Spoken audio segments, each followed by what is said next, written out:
Well, hello and welcome people to the internet, and who do these people think they are? Not only dropping the announcement that, hey, we've been working on Monster Train 2, but also dropping a demo for us to get to play. I am super excited. For those of you who don't know, Monster Train is my number 2 played, possibly roguelike ever. Definitely deck builder. It's gonna be a while before you outclass Slay the Spire. I'd have to play an additional 500 hours of Monster Train to get there, but I got 200 hours in Monster Train, the original. And when I heard that Monster Train 2 dropped a demo today, I literally ran home, didn't run home, but I drove home as fast as I could, scarfed down some food, and we're here to play the demo. I'm super excited. There's 2 brand new factions that we get to try out. For those of you who have never played Monster Train before, or this is your first foray into the genre, Monster Train is a roguelike deck builder. However, it's a little bit different than your traditional deck builder. While we do have deck mechanics, so we build a deck, we build up cards, card building is a little bit different because we can augment each individual monster. But there is also kind of a tower defense element to this. So in Monster Train 1, I'm going to say in Monster Train 1 because I have no idea what's changed in Monster Train 2. I literally have no information on this. I'm going in super fresh. But in Monster Train 1, the train has 3 different levels, and you can kind of place your monsters from your deck into each floor of the train. Combat all happens simultaneously. It's a really cool blend of genres. You can really customize and make some really busted builds. So I'm super excited. Let's go ahead and jump in. Join me, grab a beverage, grab a snack, sit back, relax, and let's jump into some Monster Train 2. Oh boy. Okay, immediately new. Rather than going up to down, we're going down to up. It feels like a whole brand new world. Okay, no upgrades to start immediately. Let's see. So we have our primary clan and ally clan. Let's see. Can we take a look at our deck? Where is our deck? We'll take a look at it in a second. Okay, we'll go to the first battle. Okay, here we go. So typically, you know, in Monster Train fashion, you get a little preview of what enemies are to come. In the first game, there was a little option here that you could like increase the difficulty of that individual battle to get additional stats. They did say in the announcement that this is a pretty like limited demo. There's only the 2 factions, and in terms of content, it is pretty limited. But again, it's like first look. This is the first I've literally heard about that Monster Train 2 is even coming, so I'm super excited for this. So here's our Pyre. If it takes too much damage from enemy attack, your run is over. So the little heart icon is how much damage it can take, and then the swords is how much damage it will do whenever you get to its turn. All right, deployment phase. Ooh, the cards look nice. Oh, this faction looks sweet. Each battle begins with the deployment phase. You will draw your champion and any unit card with a blue banner on it. After you end this turn, enemies will invade. So your champion is like your go-to unit. You can play each unit once per battle. Yeah, so any units that you have, you can only place once. There are obviously, well, again, in Monster Train 1, there are exceptions. There are like reanimation style strategies, but typically once you put down a card, it will then go into your graveyard and you won't be able to redraw it. Okay, now the other thing is we also have a champion. So the champion is kind of like the leader of your faction, and over the course of the run, you're going to be able to upgrade them individually as well as all the others. More than likely, this will kind of influence what your overall strategy is going to be. So let's take a look here.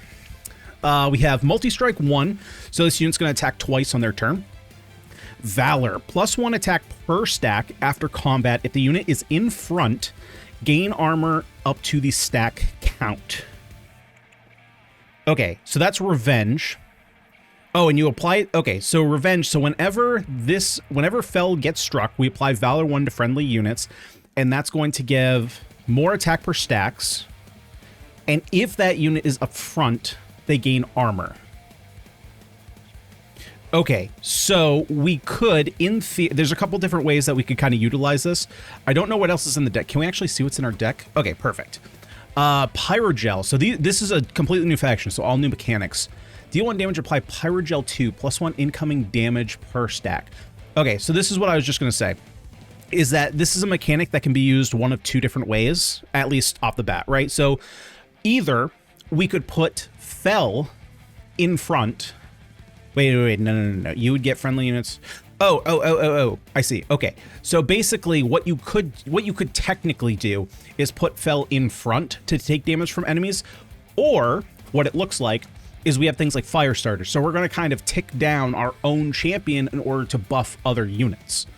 What do we have? Advance. Move to the front of the floor. So the back of the floor is back here. Front is up here. And then units attack front to back. And, oh, we only have 2. It used to be way more than this. So we only have 2. Oh, no. We have the 2 shield stewards and the 2 spear stewards. Okay. So that's pretty standard. Every deck is kind of like standardized, typically, when you start. Okay. So we're going to do this. I'm going to put, and we have 5 spaces per floor. So let's go ahead and do this. I'm going to put Fel up here. I will put a, let's put a shield steward up front. And then we'll put another shield steward. Oh, I guess I did the 3rd floor. Whoops, I meant to do the 1st floor. That's okay. We'll start building on the 2nd floor. So enemies are, as far as I know, always enter from the bottom floor. The graphics also got a bit of an update too. They look a little bit more, the floors themselves look a little bit more like 3-dimensional. There's a little bit more dimension to actually everything. Enemies aboard your train. Enemies enter at the lowest level and move up 1 level every turn. If they reach the top, they'll attack your pyre. So we got to stop enemies from getting there. So this enemy has 75 health. This enemy has 1, but will heal for 15. So let's see. We want to... It's after combat. So what I need to remember is if they don't get into combat, do they still get the benefit from the pyre? So we can do something like this. We can fire start here. Wait, you get multi-strike? Why? Let's see. Apply Pyre Gel +1 incoming damage per stack.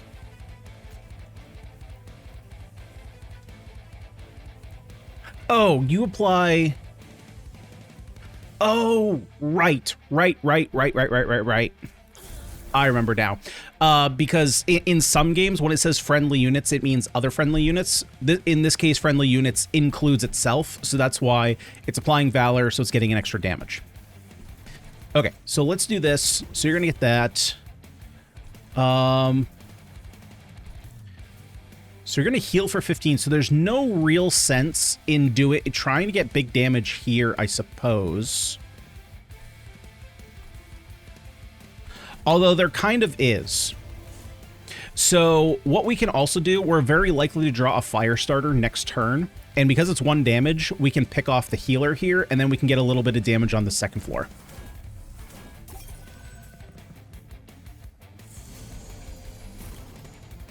Okay. And just a reminder. So the Valor does say after combat, the front unit gains armor. So combat does not mean the units have to actually enter combat with each other. It just literally means when you hit end turn, end of combat triggers happen. So here we can go ahead and fire starter this character, and you can see a preview of any kind of damage. So for example, if I was to do 1 damage here, it'd bring him from 75 down to 74. It's the really nice thing about this game as opposed to kind of a lot of other, I'm not going to say auto, this is like kind of auto battlery in a sense, right? You can kind of see where it's going. However, the nice thing is that you actually get a damage preview. So we can see on this floor, there's going to be 26 damage dealt to the fallen champion, and there's going to be no damage dealt over here because we have 4 armor. So we're going to lose 4 armor, but we're not going to lose actual health.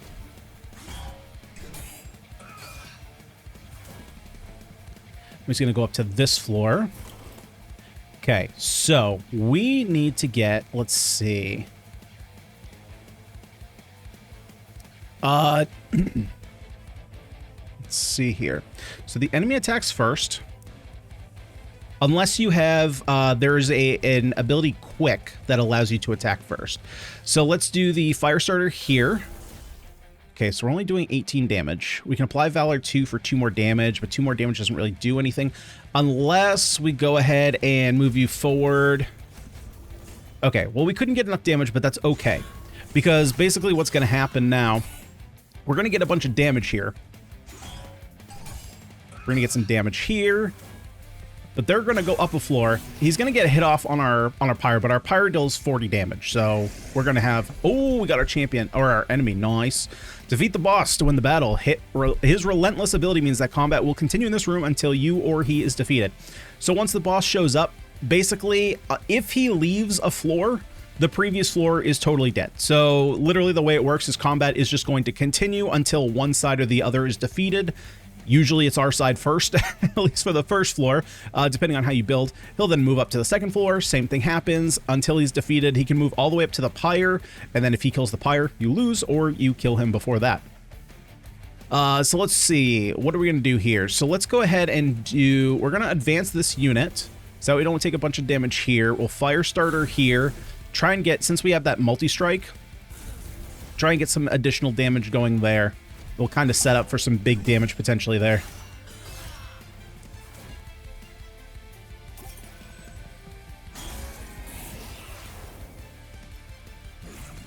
Although this Dragon's Horde. Earn Dragon's Horde and loot it outside of Battlefield. Okay, so this is new.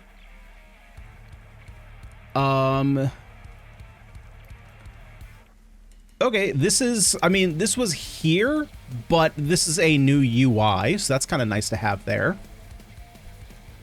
Let's see here. So, we do want to be careful. We do want to be a little bit careful. We obviously don't want to die. That being said, we're going to apply as much Valor as we can. So that way, one, we can get as much damage as possible, but we can also get more armor.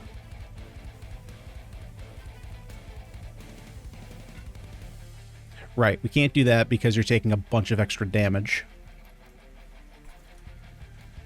So let's do this. Let's take care of your healer. So you're taking 118 damage before you move to the next floor.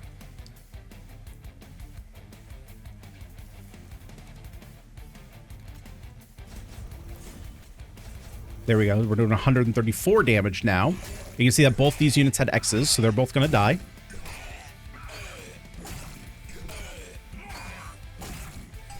And so this combat routine is going to keep going on until one or the other side is defeated. Of course, our side lost. We got 86 damage to go, and boom, we don't even have to touch anything. One thing that I've learned with this game, now it probably wouldn't matter too much with what we have going on here, but one thing that I have learned in my 200 hours of Monster Train is that if you're fighting the boss or you're fighting like a singular, mostly bosses, because this can change depending on where you are in your run. If a boss has an X on it, just hit end turn. I've had so many turns where it says the boss is going to die. I play a card that I think is just like, oh, I'm just going to play it for some overkill. And then it completely ruins the run. And, you know, there was a series of cascading effects and I end up losing. All right. So now we get to choose one of our cards here. So again, we have two. So whenever you start a run, again, if you're new to Monster Train, I'm going to kind of go over some of the basic details. So whenever you start a run in Monster Train, you're going to be able to choose from 2 different clans. In the original Monster Train, I think there was, let's see, 1, 2. I don't remember their names, but there was the devils, there was the plant people, there was the undead, there were the mages. They were the crystal, the wormkin. Was it 5? So was it 5 or was it 6? I feel like I'm missing one. But anyway, so you pick one as your primary. That's where your champion comes from. And then you pick a secondary. And that's where you're going to get a lot of like your support cards. But of course, you can kind of mix and match and come up with a strategy along your run. Let's see. Enchant. Other units on the same floor gain a bonus. So you grant quick. That's pretty good. Windblade. Equipment I think is new. Trigger. Okay, so you can put equipment on someone. Triggers after combat. So whenever you shift, gain Valor 1.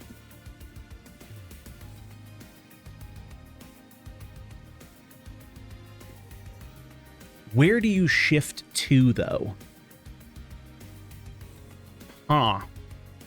Because typically it would say like either go to the front, go to the back. We might just take this just to see.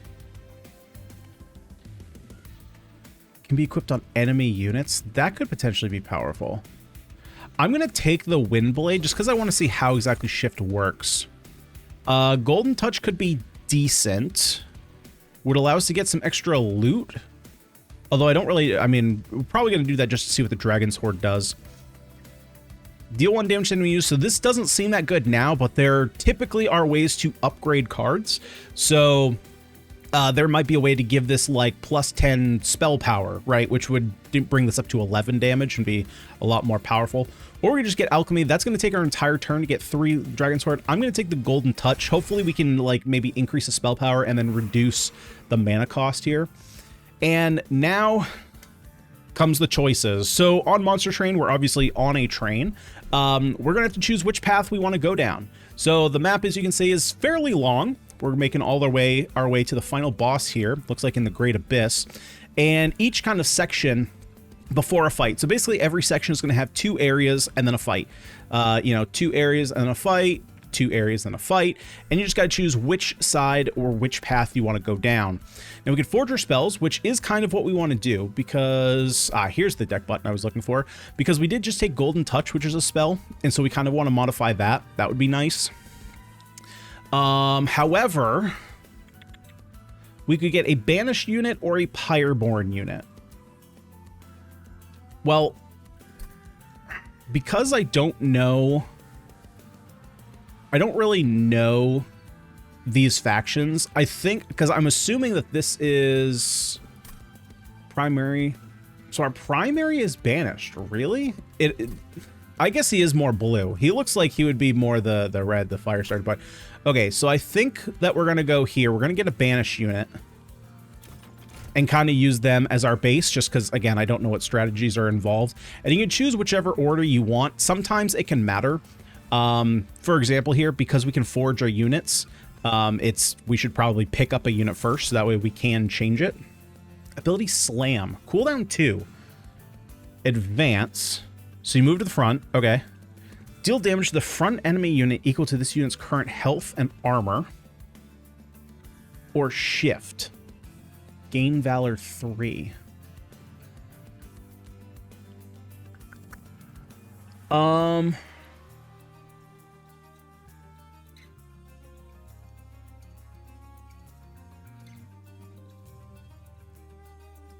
Let's take the Crusader as a bit of a defender. Aw, that little sound is back. Yeah, the merchant, the shopkeeper's a cat, and that, I think this one's more of a knight, though. I think the last one's more of a wizard. Upgrade a unit with Valor 5. Okay. Upgrade a unit with plus 10 attack. What is this? Titanite? Incoming damage reduced by half?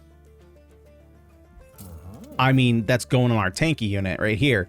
So it looks like this is all the same. So each unit has 2 slots available that you can upgrade.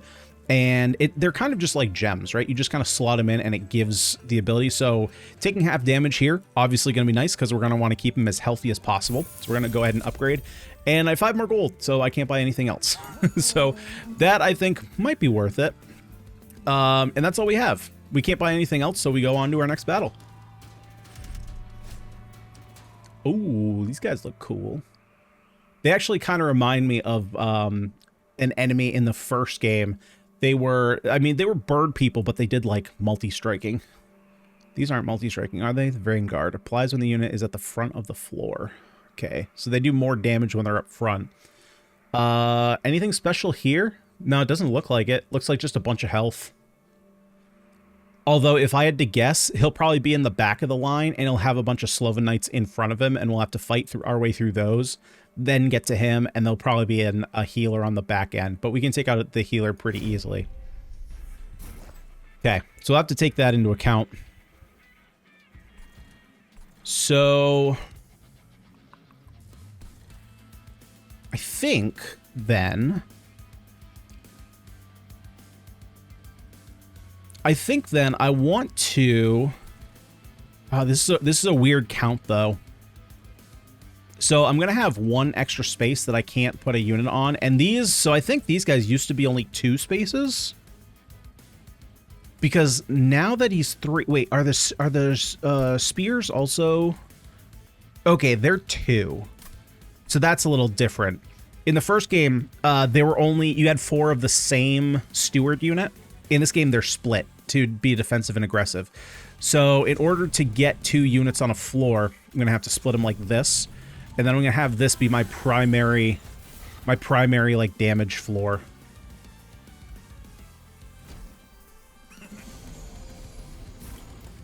Ooh, what are you guys? You draw an equipment card. These cards can be attached to a unit inside the train. Once attached, they improve the unit in various ways. Only one equipment can be attached to a unit at a time. Okay, fair enough. Preview number shows the amount of damage each unit will take during the next combat phase. A red X means the unit will be defeated. You summon a unit with an activated ability. Click the unit to activate. Oh, okay, that's actually way better than I thought it was then. I thought it was just triggered every 2 turns. You summon a unit with click the unit's activated ability. They go on cooldown for a few turns after use. Yeah.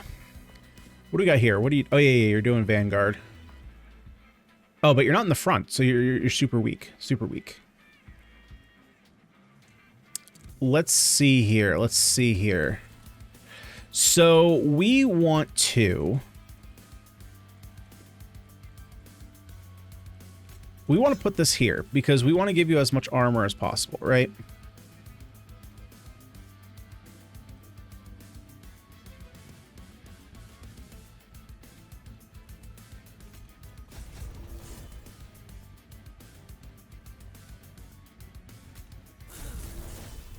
The thing we have to be careful, though, so if I were to do this, this would do 3 damage, and to be fair, this is something I wasn't paying attention to on the first round, but I'm assuming what we can do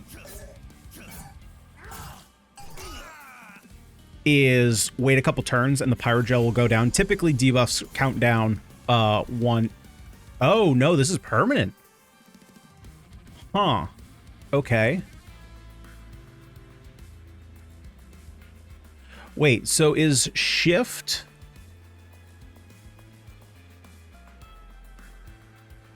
Is this a cool... Shift, gain 1 valor, resolve, trigger shift.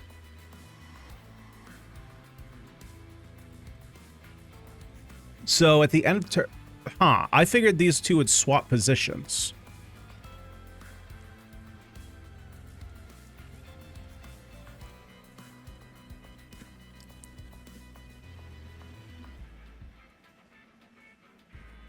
Oh. Okay. I was getting... Okay. You just got to walk through it and it legitifies itself. Legitifies? That's a word. So, okay. So the shift keyword, gain valor. So you gain 1 valor whenever the unit moves, right? So whether the unit is moving left or right, you gain a valor whenever it moves.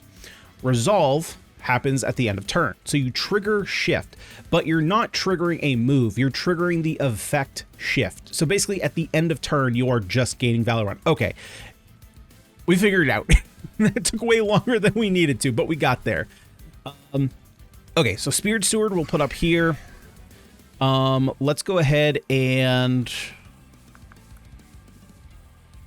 So let's actually do this. We can advance a couple times. So by advancing, we're going to give you Valor 2, which is going to give you more damage. You'll also shift. So then we can just, we can like reshift. So now you're in front. You get more Valor.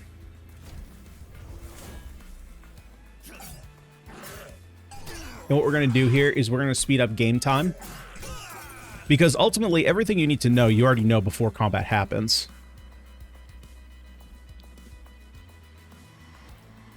Okay, let's see here. So we can go ahead and use our ability. Nice. So we're getting the kill there, so we don't have to worry about that. We can go Golden Touch here, deal 8 damage. We'll go ahead and kill there. We'll get an egg. Then we have one more. What do we want to do with this one more? Do we want to just... if we swap, we're giving more Valor, but then you're also taking 10 damage. Am I okay with that? Or we could just ping you. I'm actually okay with just pinging you.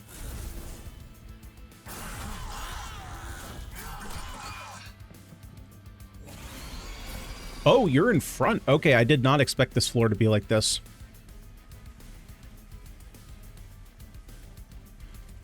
But that's okay, though.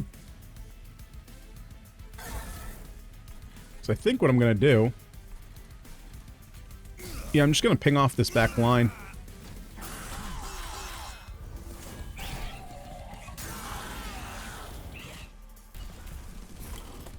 Okay, so I'm not worried about this floor at all. It's pretty much just a junk floor. So I'm going to pull you forward, give you more valor. And I'm actually going to... We're pretty likely to get a Just Cause again. Actually, we're guaranteed to get a Just Cause. So I'm going to pull you forward again to give you more damage. And then we're going to Firestarter here because we can get extra incoming damage on him per stack. And so this is really going to scale our damage, especially when we're multi-striking. There we go. And again, like I said, when you have the boss dead, just hit end turn.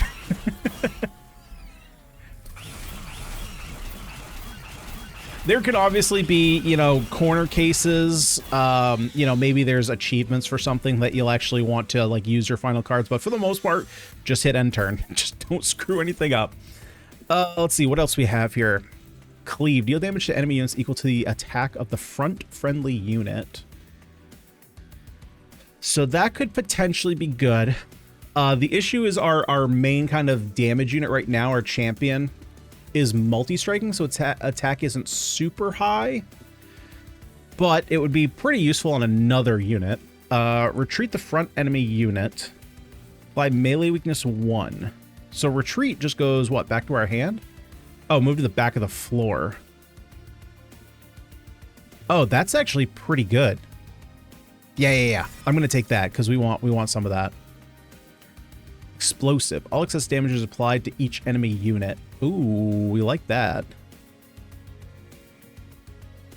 Apply Pyrogel 8 though is pretty good. That's pretty good on bosses. Does have consume. I think I'm just gonna take the Pyre Ball for now, just for some direct damage. Okay, so Dragon Sword. So this is completely new. The Pyreborn clan. Oh, so this is a specific Pyreborn clan thing. Okay. Can earn Dragon's Horde. Rewards grow as you collect more. You can collect it now or save it for later. You can collect any time from the map. Oh, very cool. View the loot levels. So at level 1, you get 10 coins, you get 25, and a random minor artifact. Okay, so we probably want to wait. I mean, ideally, you probably want to wait till at least 6, if you can. Like, obviously, you would want to go increase Dragon Sword's max. Oh, how do you do that? That's nice. So you get either, what, it's extra mana, room capacity, or draw? Yeah, it's pretty nice. Okay. We're gonna save. We're not gonna open it up right now. Let's see. We can get a Pyreborn unit. We can restore health, which I don't really care about. Offers random equipment and rooms. Offers random equipment and rooms and rooms. Interesting. Now we're gonna go this way. Still need more units. Avarice. When a unit with Avarice deals unblocked damage. Gain gold equal to stack of Avarice. Ooh, okay. And you're pretty cheap. We like to see that. Both cheap and skinny. I guess that's more what I mean. Ooh, but Zealot here is epic. So you have Sweep, which is going to attack everybody on the floor. Apply Pyrogel 5 to... God dang. Yeah, we're going with that. Because ideally, we'll basically just set this unit up a floor below our champion, so that way our champion can do as many hits as possible. So basically what we want to do is tank up our Steadfast Crusader to take as many hits as possible. This guy's going to apply Pyrogel to a bunch of enemies, basically every enemy. So we need another tanky boy in front of him. And then our champion is going to come in and multi-strike everything. So even on the first application, you're doing an extra 10 damage just because of the Pyrogel 5. Okay, so that's kind of our plan for right now. Gotta also remember, I just noticed that there was a pickup in the middle of the screen. So at this point, let's take a look here. So we could upgrade the damage there on Golden Touch. We do have that. What do I have? I only have 55 gold though. We could also get rid of one of our stewards, because right now we have one extra steward. Right, because I only have 5 spaces, so I think I'm actually going to do that over upgrading a spell. I'm going to get rid of... We want the chunkier one.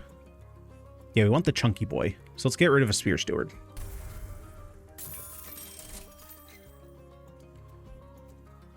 Where's my... Ah, leave. Yeah, right here in the middle. Something surprising can be found within the Celestial Fog. Okay, we got our little event here. What are we getting? Oh, puppy!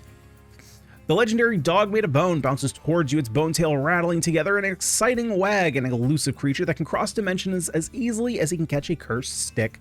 You are blessed by his appearance. Yep. However, life as a mythical, adorable puppy is a lonely one, and the dog made of bone's tail droops and his little bony expression seems sad. Will you stop for the bone dog and give him some kindness? We can either get the bone dog pendant the first time the pyre reaches 0 health, restore the pyre to half health. That seems pretty good. Or we just get bone dog.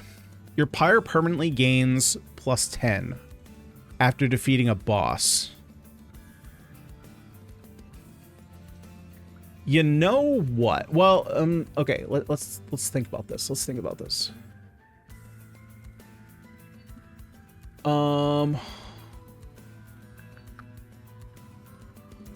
The reason I'm thinking about getting the bone dog is because he's, first of all, he's free.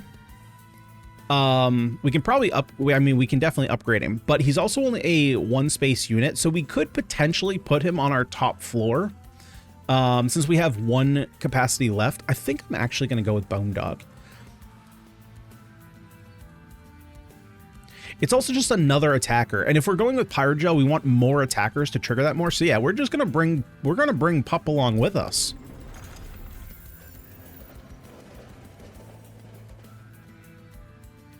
All right, let's go. Boss time. Oh god, that's a freaky looking boss. Oh, you know what? Never mind. I had a realization, but then it was like not really a realization. What do we got here? Gains 3 rage on Siphon. Triggers when an enemy unit dies on this floor.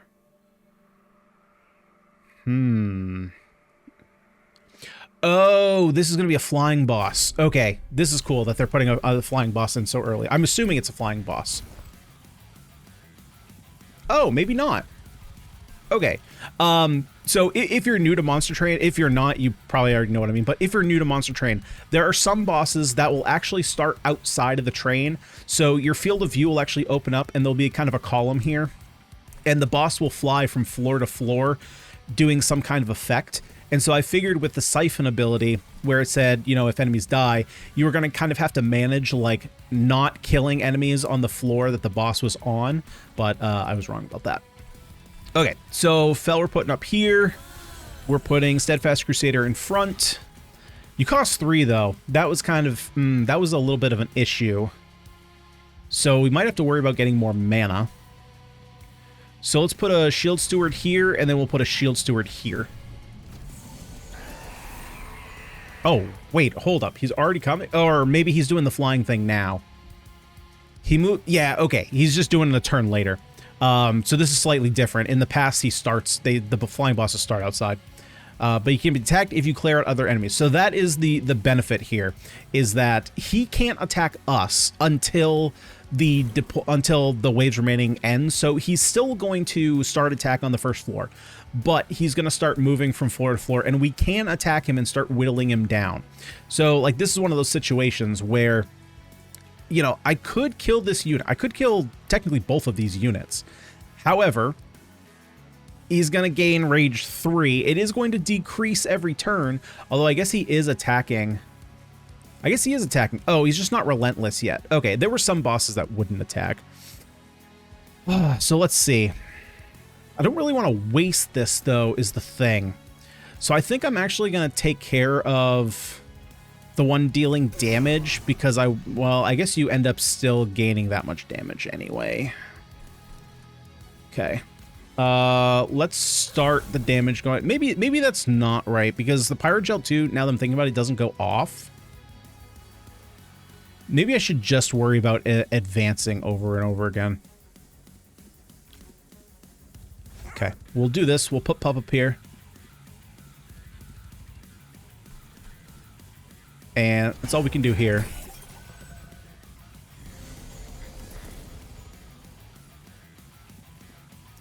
Watch out for triggers. This unit has a trigger. Triggers activate when specific events or turn phases happen. Check the tooltips to see what goes on. Well, you have a resolve trigger, +3 attack, and take 20 damage. Oh, god dang, dude. Their designs have gotten sweet. Actually, I was looking at this and I was like, oh, what kind of nose is this? And I was like, wait a minute, that's a hand? And then I was like, oh, your head's right here. That's freaky. Okay, so we want to... Man, ideally, we just want to do Zealot this turn. Which I think we just have to do. I just got to get him down on the ground. So ideally, the next option, we will probably get additional mana.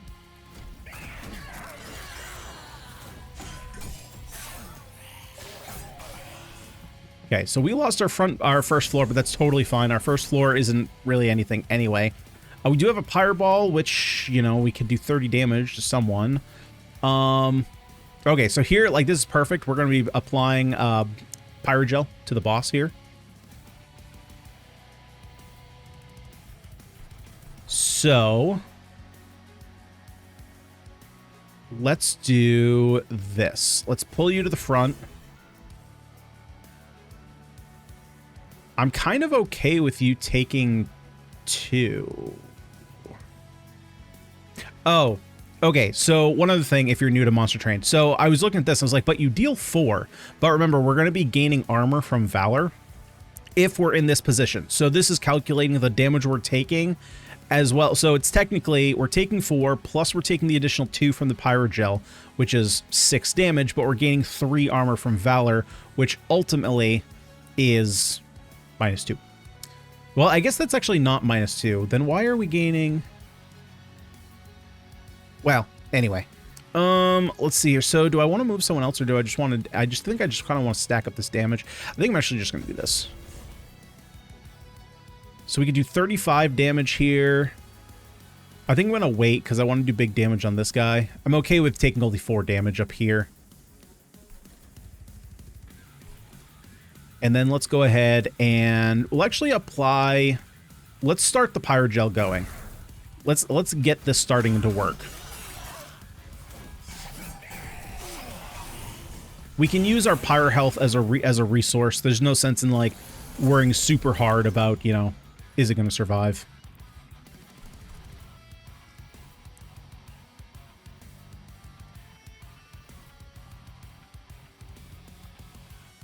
Okay, so now I'm thinking I should actually put Windblade here, because I think that's going to increase my damage more.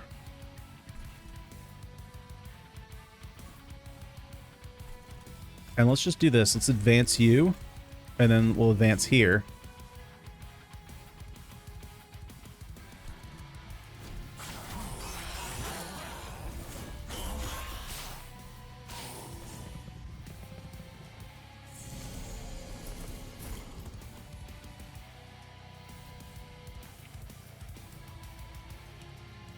So,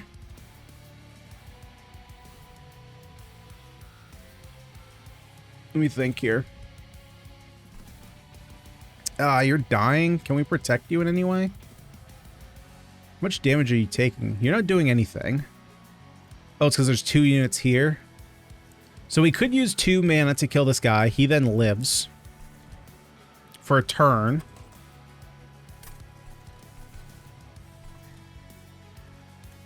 And we'll be able to protect him next turn. So that would leave us 1 mana. With that 1 mana... Let's see, if I push... so I really don't want you taking more damage, because then you're taking, what, 6? Yeah, you're taking way too much damage. Okay, so let's do this. We know that we're doing this.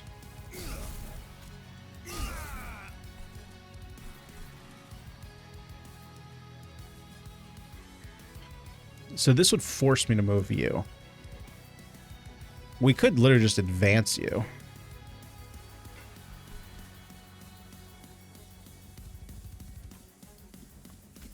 Let's advance here to give you a little bit more armor, I think.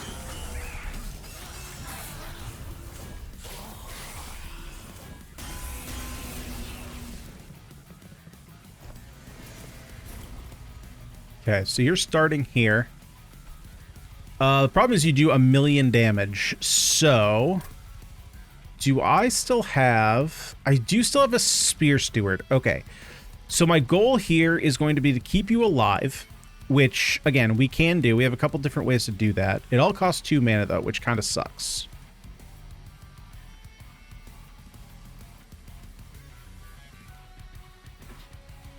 Let's do this. I'm going to eliminate you. Going to eliminate you to get the Dragon Horde, which keeps you alive.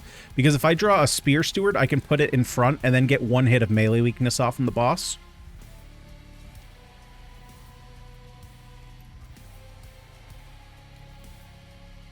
Let's then... I want to get some additional Valor. So if I move you to the front, you're taking 9, 11... The thing is, you die from 1 hit from the boss anyway, so I should just do this.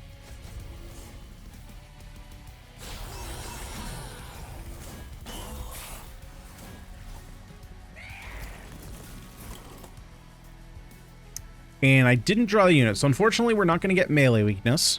There's nothing we can do about that. So then let's see, what do we want to do here?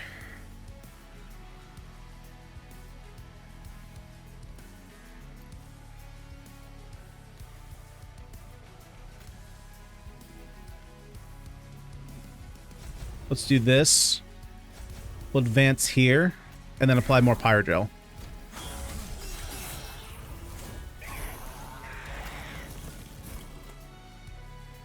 And again, when you got lethal, just go for it.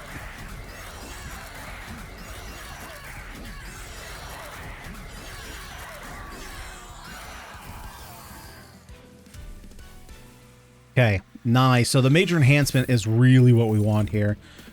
Choose a card. When a unit gains Pyre Gel, it gains +3 stacks. Okay, so Room... I think Room must be a new card type, because I don't remember it.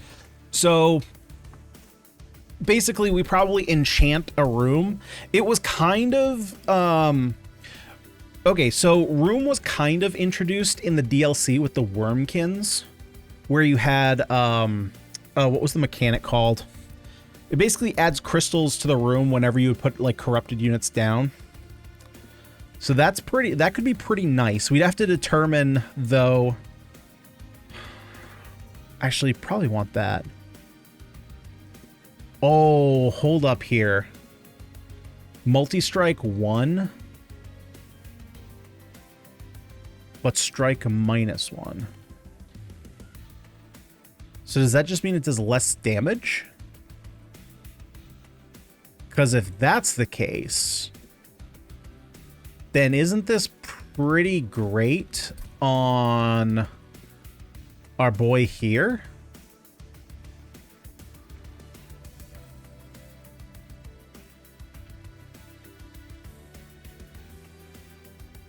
Oh, my bad. I totally misread this. I thought it was... Got it. It's not... Oh, it's not on hit. At the start of turn, he just has sweep. Okay, I totally misread that.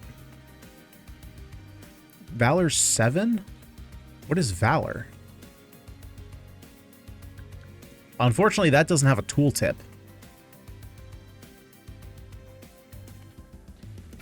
Let's find out. Ability Fire Breathing. Deal damage equal to this unit's attack to enemy units twice. What now? Deal damage equal to this unit's attack to units twice. That is quite powerful. Strike. Okay, Valor 1. +1 attack per stack. Oh, I'm a freaking idiot. We literally have Valor as our main mechanic. Whenever you shift, you gain Rage 2.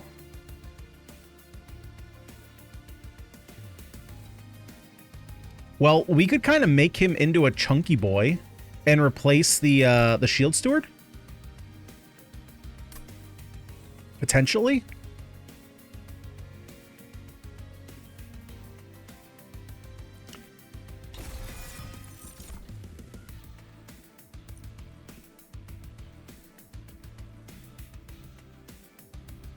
Okay, so we want this one. We want more mana. We're gonna save this. We're gonna wait. There's a random selection of artifacts, another event, Pyre health. We have forger units, a new unit, and gold. We also get to upgrade our champion. I think I'm gonna go this way because I want to get the gold for upgrades. So let's upgrade our champion. Now, the way that it worked in the first game, I don't know that it's consistent with this one, is that each champion has 3 different paths to go on. When you start your run, you'll choose one of the 3 paths. But I think that the game will only offer you 2 of those 3 paths. When you then get your first upgrade, you'll always get an upgrade of the one you already have, and then one of the other 2. The one of the other 2, I'm not sure if it's always the one that you didn't get to see or if it's just random out of the 2. Let's see. Apply valor to ability savior. So you advance. So you move to the front. Gain valor 5. Gain armor equal to 1 times valor. So this is kind of more if you wanted him to be more of a defensive unit, I suppose. I think we're just going to just give him more health. Well, I guess it's both ways. Ooh, this is more damage, though.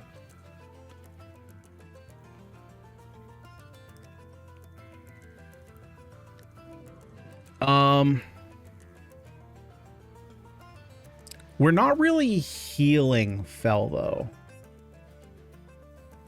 Maybe Fel should be our frontline unit, though. I suppose the benefit of that is if we make Fel take more attacks, then we can then move our Crusader back a space. So he basically is always gaining health and armor, so that way when we need a heavy slam, he just slams really hard.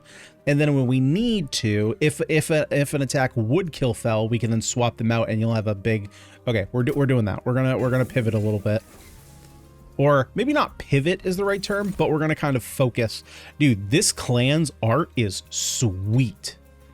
Sword Maiden summon. So whenever we play it, draw an equipment card from your deck.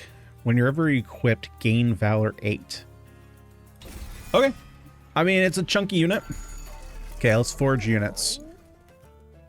Upgrade a unit with quick and +5. Upgrade a unit with +1 and +15, +50. Ooh, ooh, ooh, ooh, ooh. This is pretty good. Putting this here. Making our boy chunky. That brought you up to 3, right? Because you're 2. Where's our chunky boy? Yeah. All right, cool, cool, cool. We could give him even more health. We're giving somebody health. Are we giving you health? We could give you more attack because you have sweep. The thing is, I don't have any way to recover.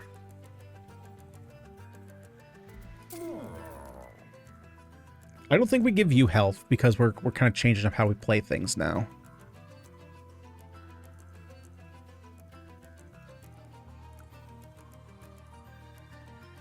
Let's give you more health. We're going to give you quick. So that way you attack first, right? And you pick off any weak stragglers. Increase attack. And then we'll do that. Since you're quick and you're sweeping, make it really easy for you to knock people out. Fortunately, we're 20 short of getting rid of some stewards. Okay, let's go. Regular battle. Ah, here we go. Here's what I was looking for. Activating the trial will make this battle more difficult, but you'll earn extra rewards if you win. The front non-boss enemy each wave gets reanimate 1.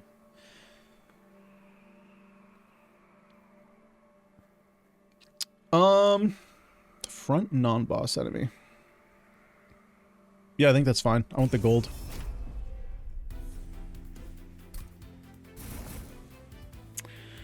All right. So, let's set up our squad here. Hold up. Why, wait, whoa, whoa. Why are we getting so much mana to start? Oh! Oh, they changed this. Right? This wasn't the same. So, because I think the way that it worked before, I'm not certain, but I thought you had your regular Ember gain, And then your first turn, I thought I mean, this is basically the same, that you had 1 extra ember at the start of your deployment phase. The difference here is that there's an actual stat for it, and that also increases with ember gain. So that is really strong, actually. Because if it's just 1 more and it brought us up to 4, like, that's good, but look at how much stuff we can actually play now.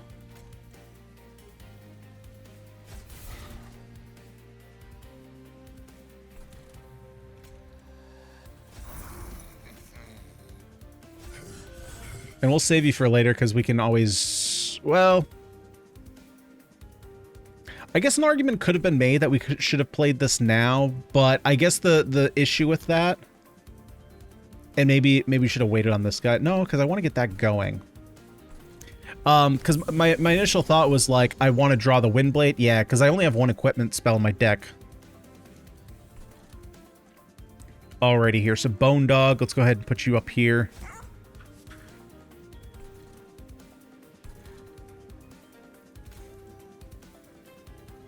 Yeah, so we want you to have more attack because you have the multi-strike. God, of course you have a freaking crap ton of health. Okay, so Pyre Gel isn't really going to do anything for us, really.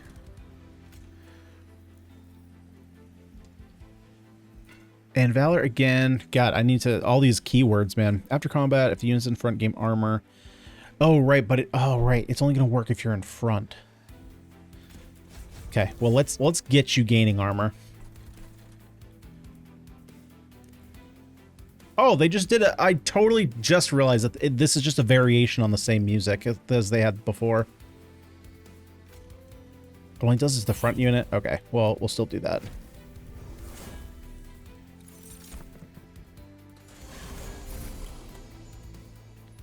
Okay, so somebody... are you giving us a bell? Who gave us the bell? Ah, add a Discordant Toll card at the top of your draw pile. Okay, so it costs some mana to get it out of our deck. These annoying little shits. That being said, we can take out this one, which I think I'm fine with. And then let's just keep the Valor going. Just keep stacking it up. Just keep getting a bunch more armor.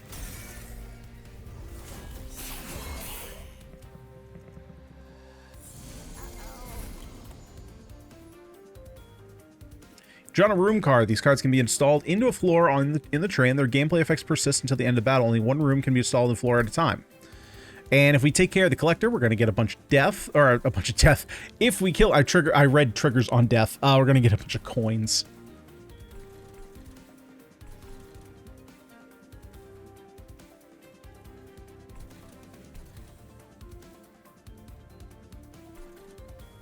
So, because it's on kill, I think I got to put it up here. So if Fell gets a bunch of extra attack. Assuming you can kill, but like right now, well, let's do this.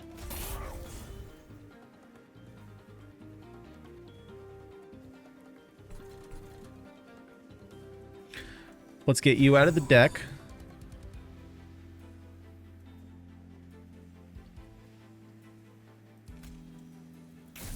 And I'm just going to take care of you.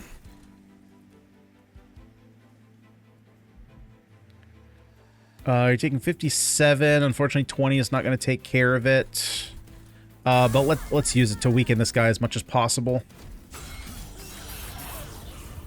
Okay, nice. We got the Slay on Fell. That will be mighty helpful here in the future.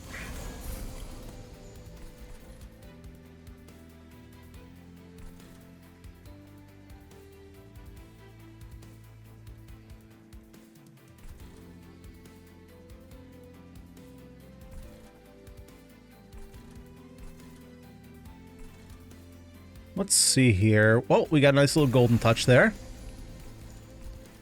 Probably want to get my Shield Steward out of my hand, or out of my deck even.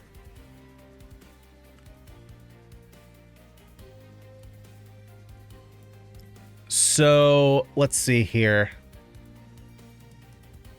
If I move you back, we get the 1 kill here, we get the second attack here.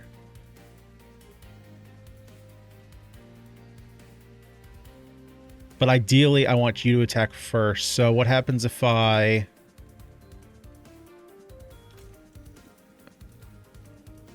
Oh, and it's retreat. Dude, I read this wrong. This card literally all wrong. Retreat the front enemy unit.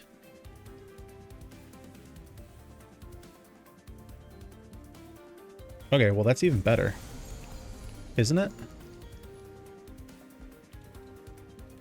How are you only taking 70 damage?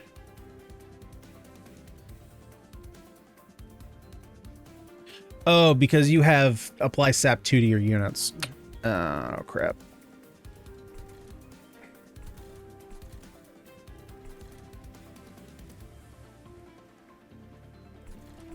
Okay, then rather than doing anything else, why can't I put you... Oh, yeah, because there's already... Right, I can't even put him there. Oh, frick me. That's all right. That's all right.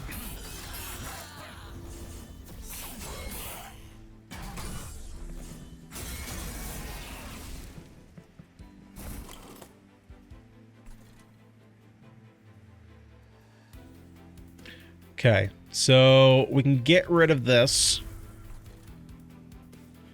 Don't want to cast anything down here if we can help it. Let's put you down here. Let's get a hit off, get a little bit more valor.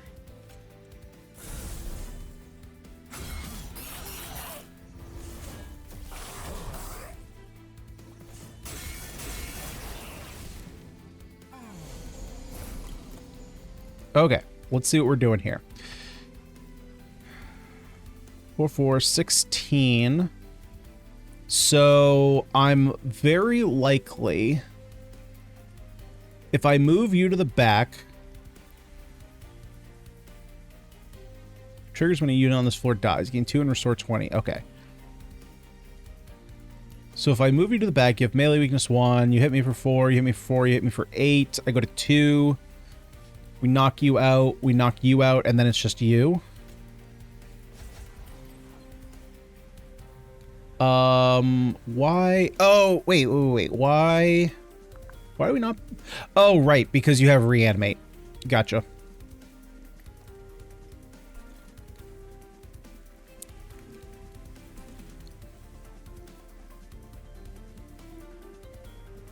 And you have incant, so I gotta be careful about that.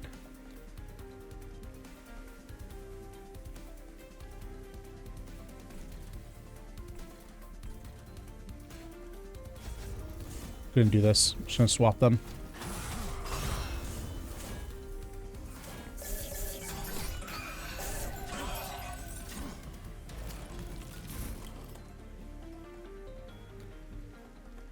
Okay, so this is our last turn, so we're gonna get Hothead there. 369 damage, not too shabby. Let's get rid of the toll since we don't need to worry about that. And I'm just gonna worry about this top floor here. So we're just going to swap these two a bunch.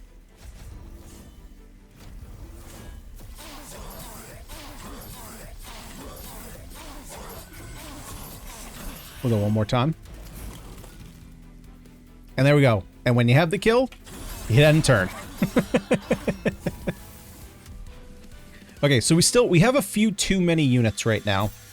We have some units that are kind of... So I don't need to buy any more units unless there's something that's broken. Enchant, gain trample. Other units on the floor gain a bonus. Yeah, we don't need it. I mean, that's actually... The thing is, like, this is really good on our first floor. If we're going to keep getting attack to fell, that makes it so that, like, some of his attacks aren't just wasted. This isn't as big of a deal. Descend. Ooh, I typically don't like Descend cards because you change the floor of units. However, it does overcap floors. So, for example, you know, if we had 5 completed floor units on the second floor and we move someone from the 3rd floor down, it would still, you could still do it. It wouldn't stop you from doing that. Yeah, so I don't think I'm going to do that. I'm just going to skip this for the gold. I don't really care about the sacrificial chamber. Do I care about soul melter? I mean, it's 20. Oh, Jesus. 20 extra damage on Fell. I think this is more busted than what I had before.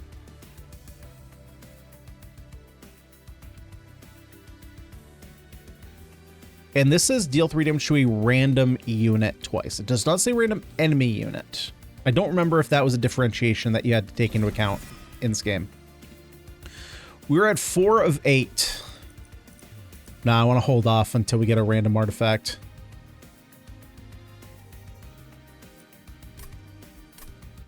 Yeah, we're going to save. We're going to wait. How many more fights do I have? So that's the final boss. So I have one... Okay, so I have one more regular boss before the final boss. We can get an artifact, which we desperately need. We don't have any artifacts yet. And I don't care about units here. We could duplicate. I think I'm just going... Yeah, this way is just way better for us. So let's grab an artifact. Let's actually do the event first. See what we're going to get from here. Then we'll pick the artifact.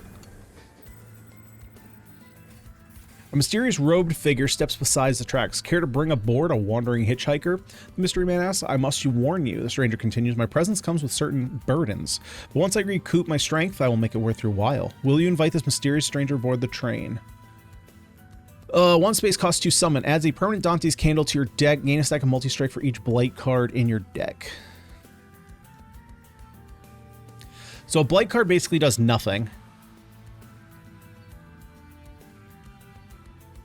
Do I want a Dante the Dependable? I think I do.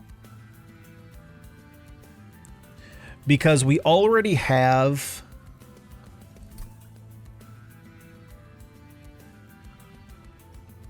Oh, wait a minute. I was thinking I could put him on the floor with the Zealot. Although we technically still can, I would then have to move Hothead. Which we could still do. I could move Hothead down to the first floor. And then have, like, the Spear Steward or the Sword Maiden block Zealot. Or... I could still have the Steadfast Crusader in front of here. Okay, I am going to take you because I think multi-strike works with what we're doing.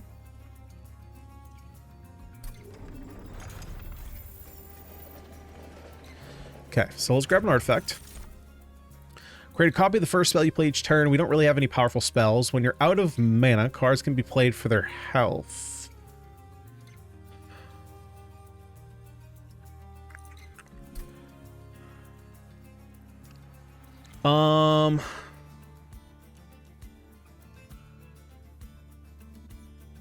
Honestly...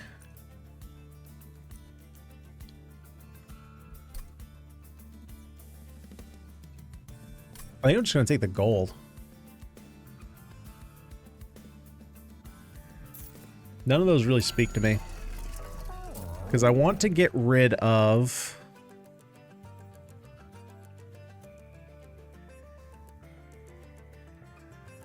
I'm going to get rid of Ace Shield Steward. Upgrade a unit with multi-strike. It's fragile. Whenever it loses health, it dies. But it shrinks a space.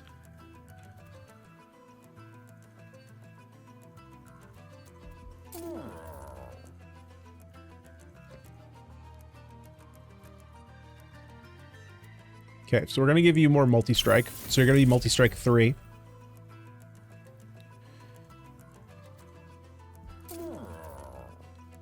Let's also remove...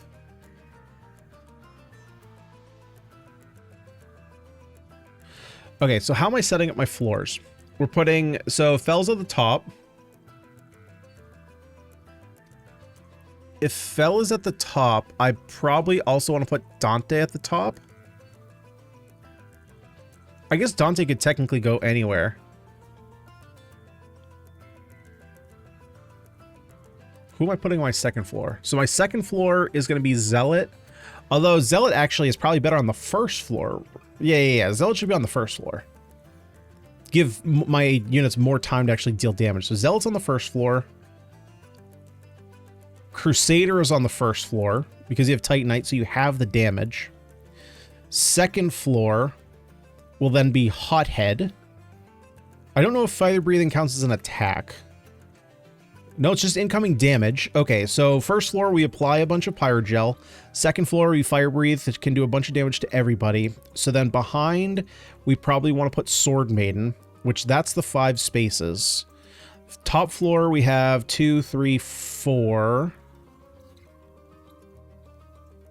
Okay, so Shield Steward's gone.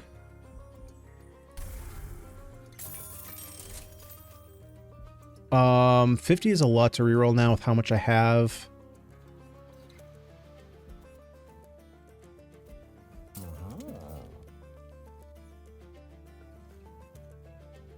I kind of want to give you more health. I'm actually going to reroll these.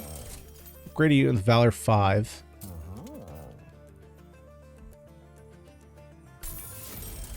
And then upgrading you with plus 20. You were there, so technically we want more attack on you.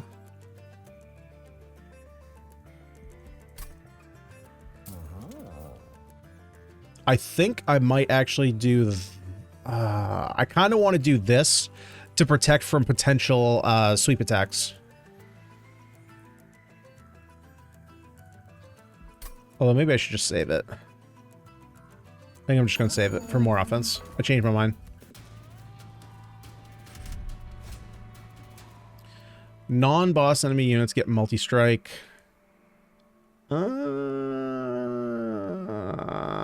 I don't think I necessarily want to do that. I don't think my deck is necessarily strong enough to do that. Fel, you go there.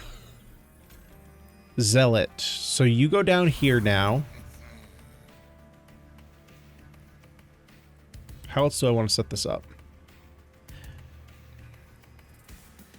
Because Sword Maiden will let us draw an equipment, but it's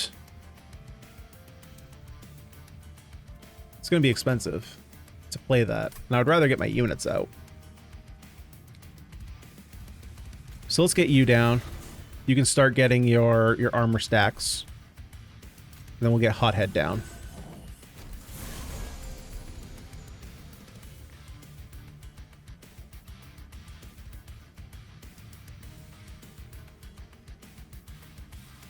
You have Incant, so I don't really want to do that.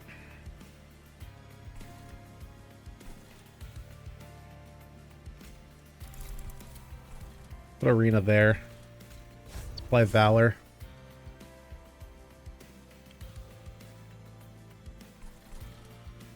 Does this count as a spell? Oh no, because it literally has spell.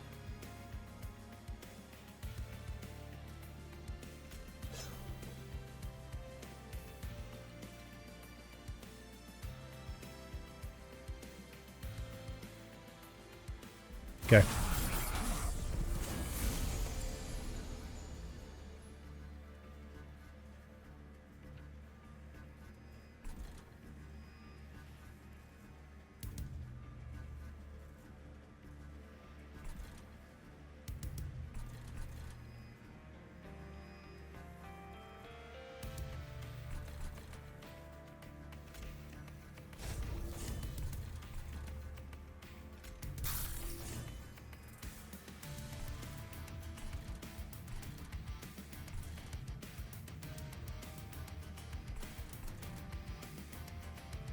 Let's put Dog down here. Because then I have the Maiden. Put Spear Steward up here just to get out of my deck, and then I can still put Dante up here.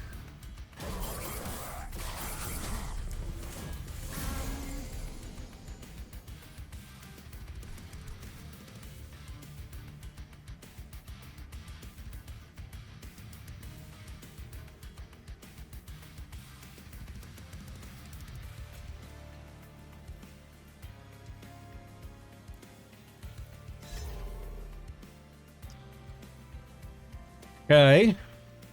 So let's get Dante in here.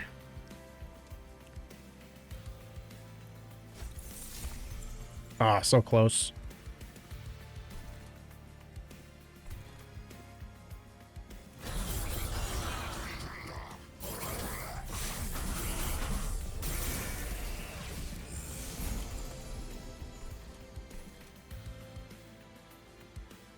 Okay, so we'll put dog down here.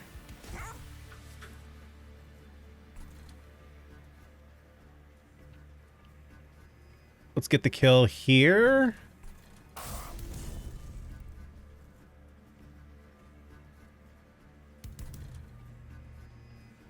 Okay, we already got this set up. We're going to keep getting Valor on the rest of the squad here, so I don't really have to worry about that if I don't want to. This doesn't really matter. Any of these? No, they literally just do 7 damage, but they're going to die because you have a quick sweep, so you're going to kill all those. I could Valor to keep building up armor on our front unit, which I kind of dig, or I could just keep building up armor here, keep building up damage. You're going to get hit by there. I think I want to keep building up Valor down here. Just keep getting more armor.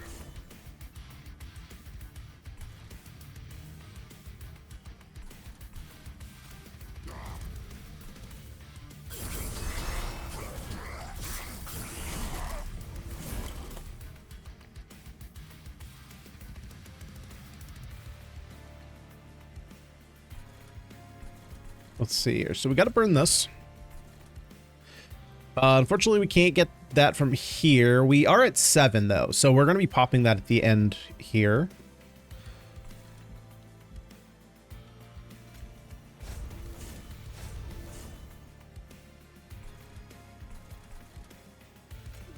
Might as well just apply melee weakness there. All right, boss, what do you do? Triggers after dealing a killing blow, gain Titan Skin 1. That's just damage reduction. Okay, but it's likely going to fall off. So we can put you down here finally. I have no equipment to draw.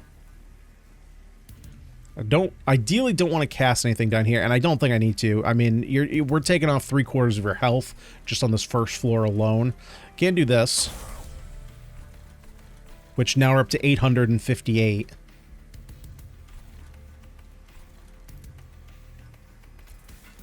Hit you once or twice just to build up some more here.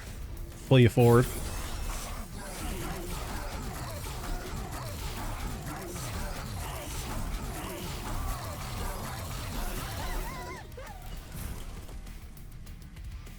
And you're dead. You big dead.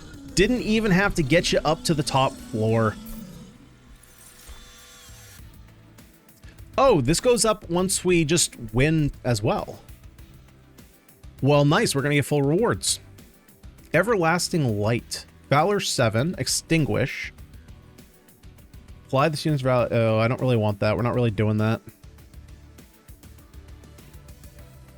Could just get more Begone. Honestly, I'm going to take another Begone. Resolve. Reduce cooldown by 1. Okay, that's actually kind of nice. We got a couple units we could put that on. Greed's pretty good too.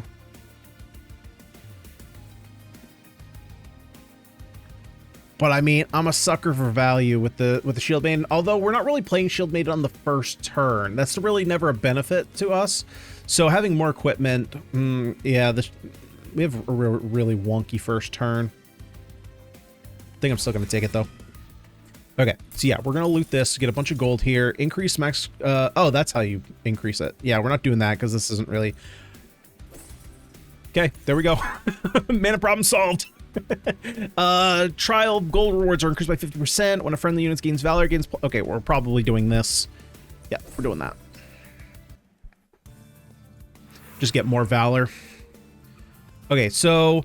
one of the easy ones to look at when you're looking for which direction do I want to go is Pyre remains. So we could restore, I mean, we're at half health. We could restore if we wanted to. Although we could forge spells. I don't know how much I care about that. Although I don't really know how much I care about that either. I think I'm just going to go this way for an, yeah.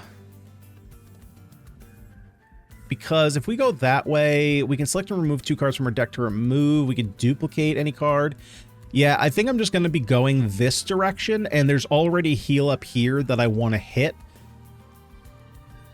And if I want to, there's another heal up here that I can hit. But I don't think I really want these other 2, so I'm going to go this way here. There's another multi-strike.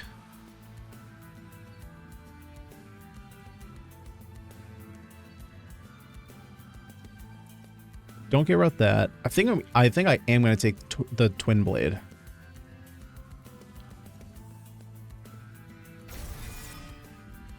Let's grab the gold. Forge some spells. Consume, let's see, intrinsic starts in your hand. I don't know that I necessarily care about that. We have, let's see, we'd probably want to affect cost. Maybe just make Pyreball cheaper. I mean, we could also just make Golden Touch cheaper to make it easier to active, make it easier. Yeah, I think I'm just going to do that. Is there anything I want to put Consume on? I think I'd rather just remove cards. These fire starters are pretty bad for what we're doing now.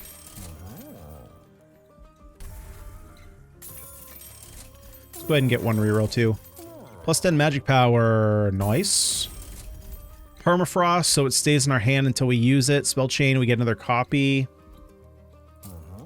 Permafrost I could see being good. We could potentially go Fireball. Or we could just hang on to a Be Gone until it's needed. It's a lot of money, though, to spend on that. Maybe Spell Chain? Nah, there's nothing I really want to Spell Chain. -2 and Consume. No, I think I'm just going to do I'm just going to Permafrost to Be Gone. That'll also just kind of remove it from our deck. What we got here? Little baby Lord of the Cherubs. At the end of the turn, grant plus 20 health and spikes 4 to the front enemy unit. Okay.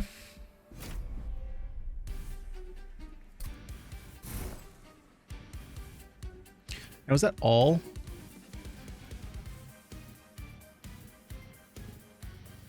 We'll see. Okay. Fel, we put you up here. Zealot, we put you down here. Oh, wait, I thought I had extra... Where's the thing? On your first turn, +2.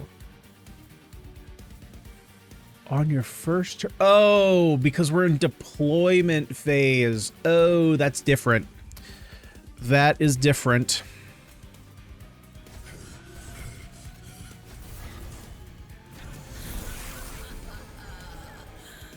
Holy frick, dude. Wait, you're starting already? Oh, because you're a flying dingus. Okay. Alright, flying dingus. Whatever you want. Let's go ahead and... Let's see, so we're already sweeping, so we're going through all of these guys. You're attacking there. You're already back in my... How are you already back in my hand? Well, alright then. Take that. That's a nice win.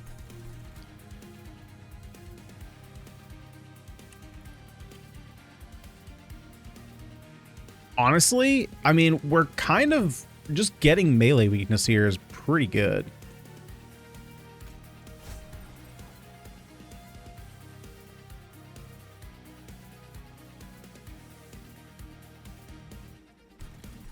And then let's start getting the advance going.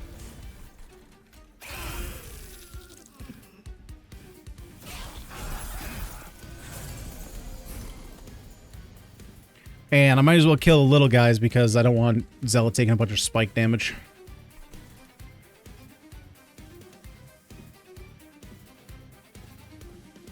Okay, so let's get you down, finally. Reduce cool down by 1. Definitely want to put that here.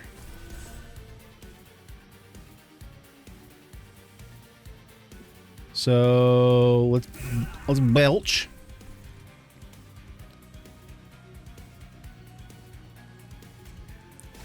Go ahead and apply some Valor. Oh, wait. Do any of you guys have... Oh.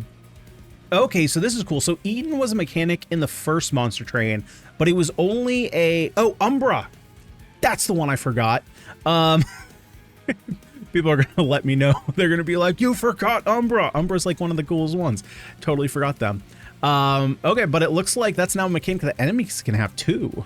And we're going to get rid of the candle here.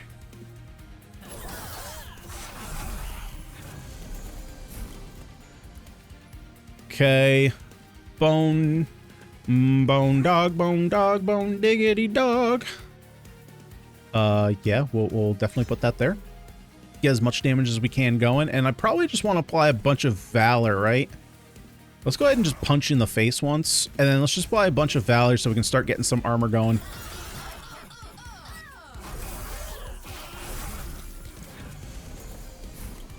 Hot dog, hot diggity dog. Windblade? Honestly, I should probably put here.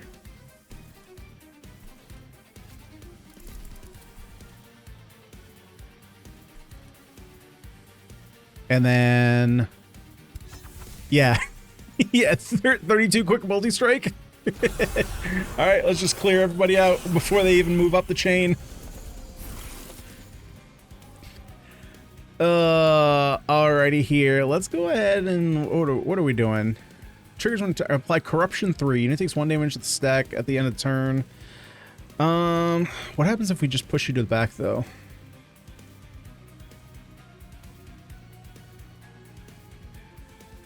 Does anything happen? You hit everybody. Then you punch him. Punching him doesn't really do anything though.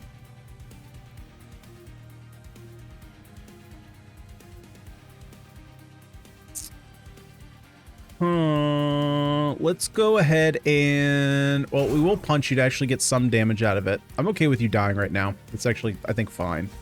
Is it preventable? Maybe, but I'm not about here to sit here and do all that math. Let's do that. That damage is preventable. Why am I taking 6? I got hit with corruption. And then, yeah, let's just pop that up. By the time they get up here to the top, they're going to be super dead anyway.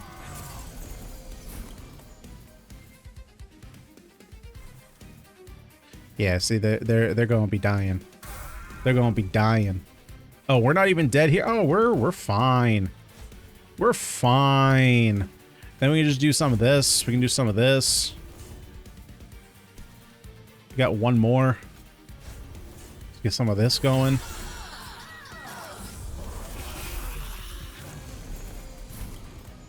Okay, well now you're super dead. But we can get some of our loot.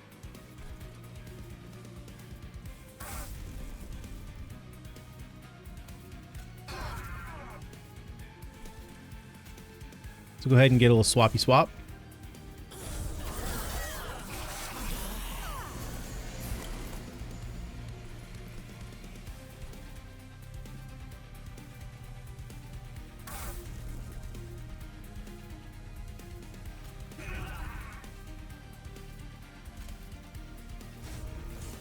Yeah, honestly, like my top floor is so good that I'm not concerned at all. And then let's just do that so you take a little bit more damage.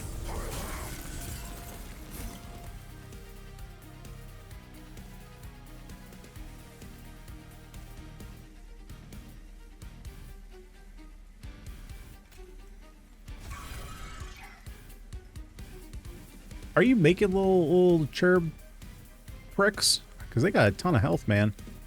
Ooh, and you're gaining health? Ooh, I don't like that. Let's do... Okay, we get to kill one of them.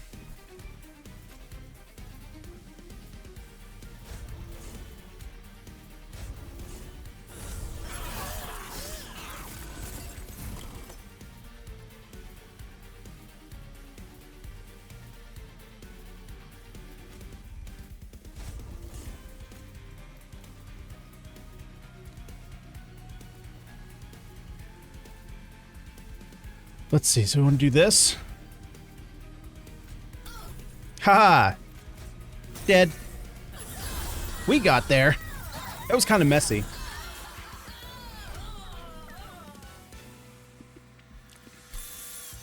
Spikes is no bueno when it comes to multi-striking. Let's see, we don't care about Soldier Fortune. Attuned. Multiply the effects of magic power. It's also explosive, does 150 damage. It's pretty good. Yeah, I'm gonna take the Pyroclasm. Let's go for... It's interesting. We can go for additional mana. Especially with the Pyroclasm, that could help. Drawing extra cards is also nice, though. I don't know that I necessarily need the space. If we did go for the extra... I mean, we could definitely... You know what? We're going to go for the extra space. We can kind of just work on 2 different floors. And so we have 1 more room to go. So I'm going to go to the next room, and then we'll pop it open next round. It's like a continuation of Dante? Yeah. The robbed hitchhiker approaches you. Ah, feels good to have my candles burning once more. Now that my magic has recouped, allow me to do something for you in return. Which favor would you like the hitchhiker to grant you? He can grant me Dante's Inferno. Deals damage to enemy units on all floors. Enemy units on all floors equal 10 times the number of Dante's candle cards in your deck. Unfortunately, that only means 10. Or gain the candelabra. The Pyre gains Titan Skin 2. Does have piercing, though. And if we get...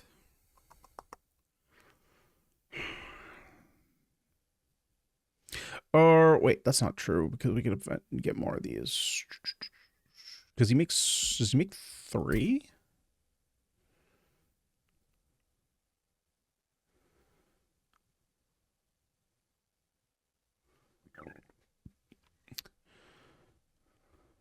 Yeah, we have 2.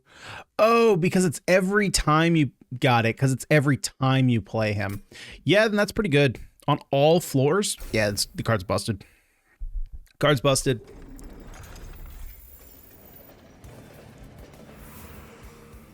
Okay, so we can upgrade. Let's see. So, do we want to duplicate a card? What would we duplicate?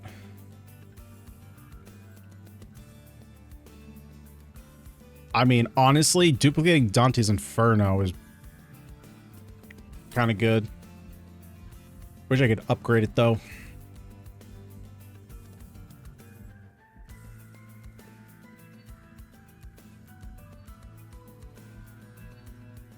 I think I'm going this way. I don't really need the gold. There's nothing that I really want to duplicate, and I don't really want the merchant. So yeah, let's go this way. We also get the free heal, basically. Upgrade Valor 5. That seems pretty good. Seems pretty good to me. Okay, what are we removing? Probably just these fire starters. We're kind of off fire starter as a strategy. Well, we'll get rid of the Spear Steward. That's kind of even worse.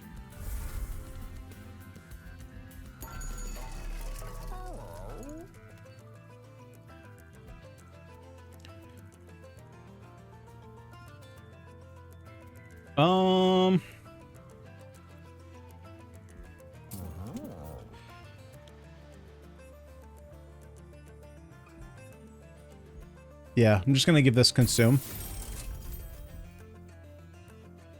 Let's reroll.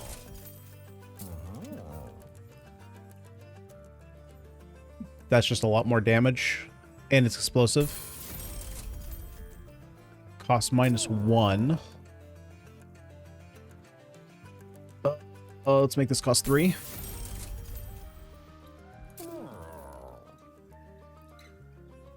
Oh, no, that's a lose consume. No, I don't want to lose consume.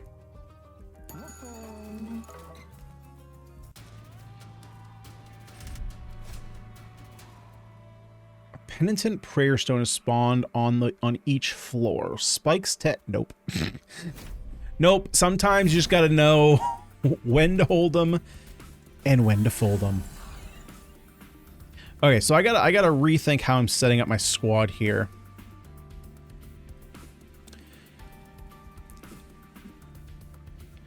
So Zealot is now going here. You're still going in front of Zealot. Because up here we have 1, so then we have what, 4 left. I could do Hothead, because I think Hothead is good here. I mean, Hothead is just like good AoE, although because I'm thinking I want to do it after Zealot. It's also chunky, so like if I have to last turn, I can kind of just bring him out in the front, so that way we get more multi-attacks. Yeah, I think I actually like that.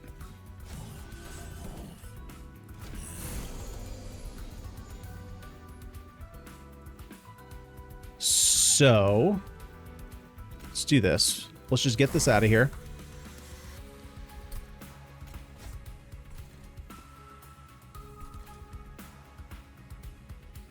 So Mind Cage we're going to put here. Multi-strike we put here.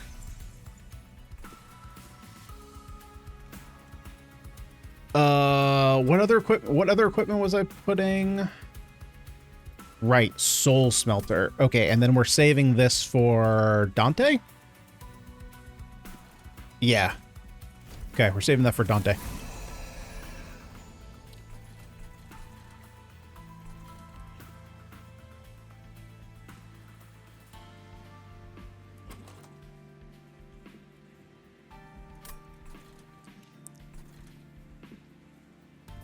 So I can put you here. Draw the Soul Smelter. Value. You are now Soulforged Mystic. We can still put the dog down. What the dog doing?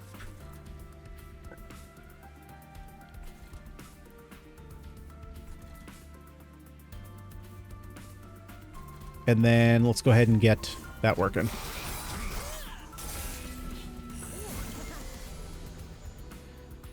Okay, Dante boy. You go down.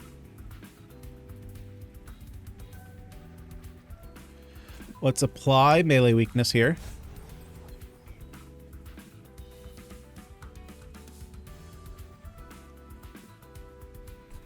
Ooh. Well, no, you have a million attack. Holy moly, yeah, we're going to get you dead. I thought that was going to do more, but I guess because I haven't really had time to build up Dante yet. I don't just want to swing him out front here. That would kind of not be a good idea. Let's just get some damage off here because you got a ton of health.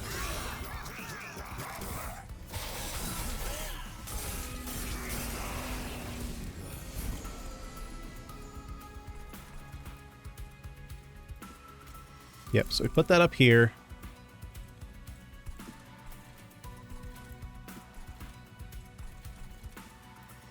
See, we want to get this off so we can build this as high as possible because we're popping it after this. There we go.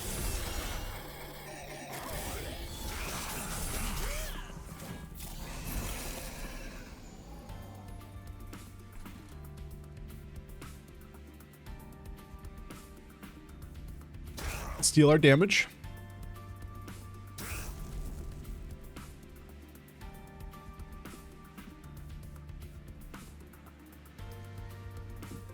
Okay, now we can be gone up here.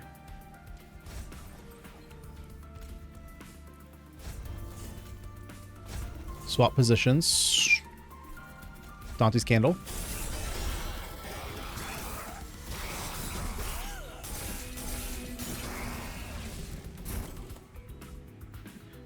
Let's see, how are we doing here? Are we pyroclasming? I mean, that's crazy how much health he has.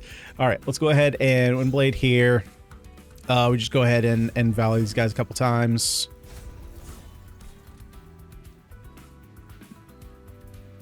And we'll do that.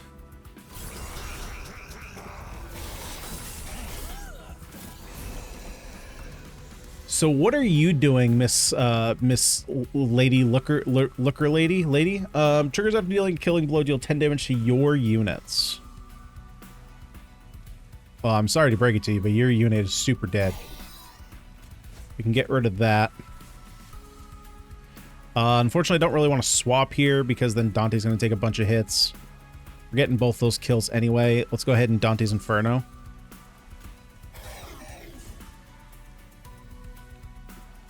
Don't even need to use that.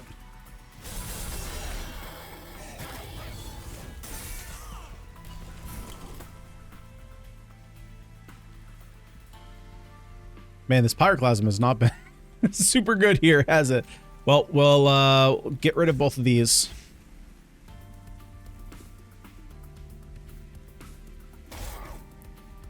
Okay, we can at least get the kill there. We'll deal 18 damage here, and then we're going to just set up a swap. That'll also allow Dante to build up a bunch of armor as well.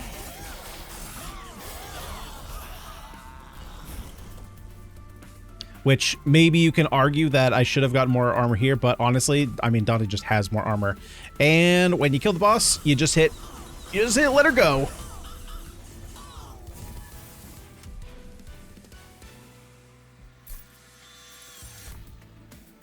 Apply melee 3 weakness targeted. Ooh. Targeted melee weakness. That is very good. Pyre deal 10 and deal 10 damage to enemy units. It's kind of expensive, but it's pretty good. Deal 10 damage to enemy units. Lose 10 gold and repeat this effect up to 3 more times.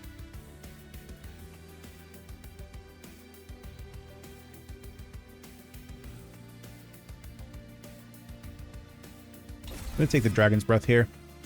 Unfortunately, we didn't get to 8, but that's okay. We'll loot it up. Whelps apply. Well, we don't have any whelps. Right? Let's just double check. We have dogs. We have dragons. Angels. I didn't realize these are angels. Yeah, that's freaking sweet, dude. Spells gain +3 damage on each upgrade on their card. Conduit 4. On this floor per stack. Huh. Does that do anything for us? I mean, it helps us a little bit, but not too much. Honestly, none of these really help us. I think I'm just going to take the gold. On deployment phase, draw a rune card from your deck, reduce cost 0. Okay, cool. Cool. Gets a card out of her deck. Now where are we going? Are we going for the heal, gold, merchant, or are we upgrading units? Probably upgrading units. Dante has an upgrade he needs. Hothead, you're done. You have an upgrade, you don't. So I guess it's actually not much. But we can remove more cards. Oh, I'm probably going to spend it all on trinkets anyway. So if that's the case...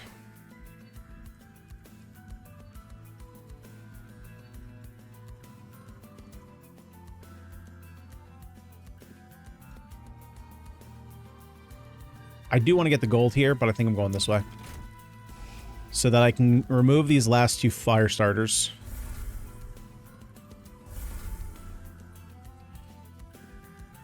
Let's first see what there are for artifacts. I don't really care about any of these. This is extra draw, but I haven't really needed it. I'm gonna reroll. Valor grants him to... Okay. Turn after deployment phase, draw until you have 10 cards. That's actually really good because we already have 2 extra mana the turn after from this on your first turn. This is after deployment phase, so our first turn, so we can really utilize that mana. So I'm happy with that. See if we can get 1 upgrade. 10 attack, 20. Yeah, we'll take the extra damage. Actually, do you want to just throw that on bone? Oh, nope. Just throw that there. And then the extra health, we'll put that on Sword Maiden. That's fine. Alrighty, now we can duplicate a card. Technically, Blood-Soaked Arena is kind of a decent choice now. I might actually just take that.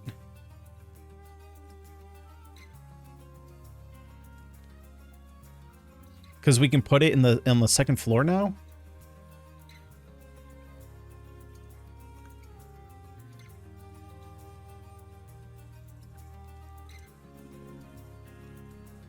Yeah. Okay, let's go. Oh, it's still Seraph? Oh, it's a new Seraph. Cool. Your melee units enter with weakness, melee weakness 3. Gross. Gross.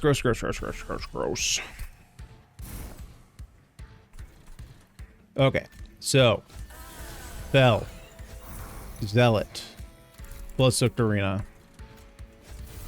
Put you. We put you. End turn.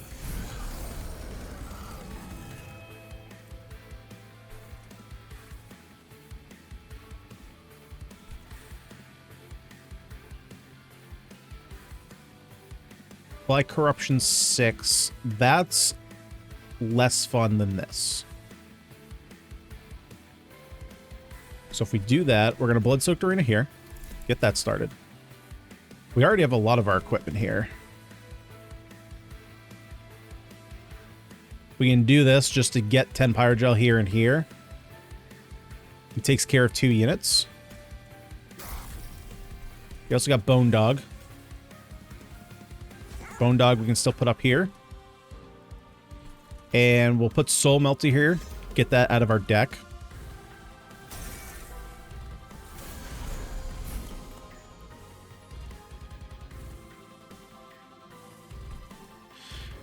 Let's see. You have 120 armor, Titan skin. Ugh, gross.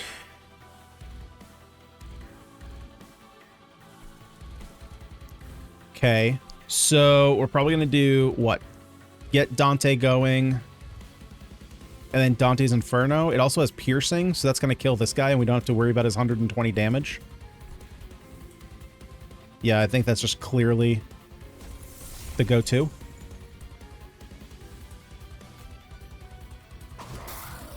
It's actually 40 damage now because we put Dante down.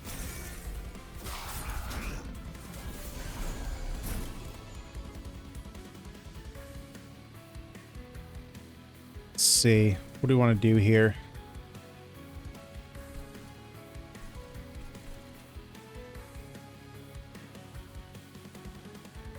So I'm going to be gone here. So that way we don't... unless we draw Dante's Inferno, then we don't have to worry about him. Since he only does 0 damage, who cares if this guy gets up to the Pyre? I'd rather worry about taking care of this guy. That's not good. So... with that not being good...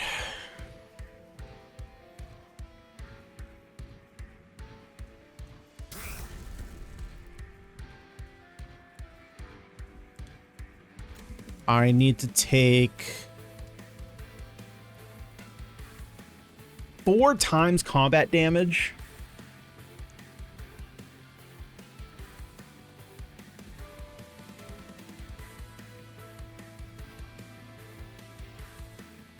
Because of this fucking prick. Oh, Jesus.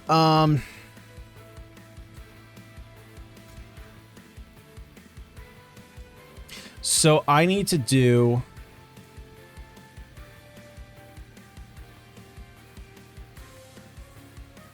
hang on here. I'm just doing math. So actually, I can just do this. Right? Because he's going to attack first, knock off my melee weakness, and then we have 30 damage here.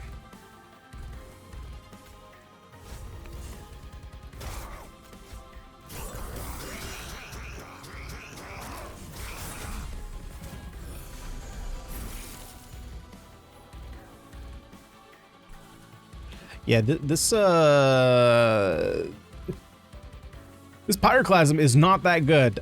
To be fair, I didn't know that enemies were gonna have this much health. This is a lot more than I'm used to seeing.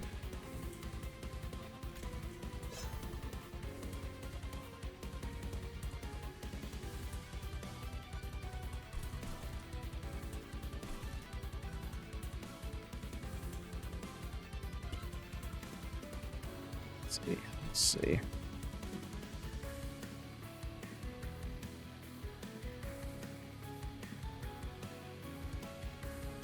Thing is, if I melee weakness, like we're only tripling that down. I guess that's fine.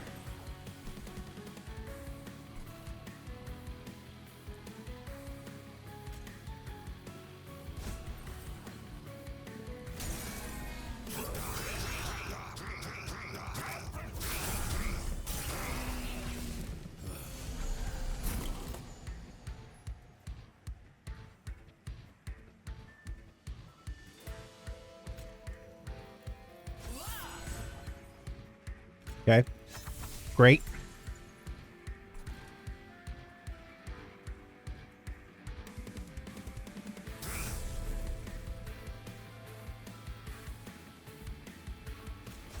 Let's just reserve some health.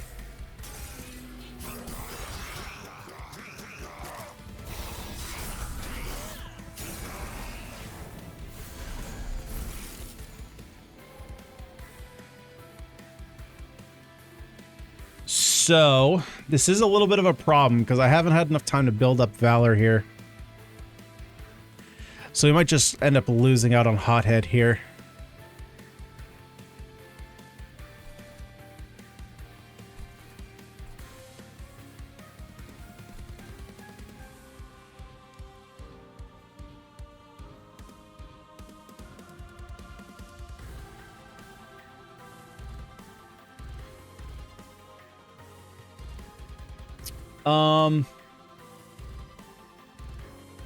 Because, like, I need 3. The problem is every time I have these just causes, like, because if I just cause here, pulls them to the front,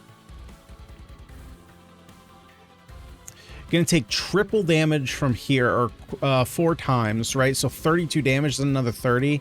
So I don't have nearly enough health for that.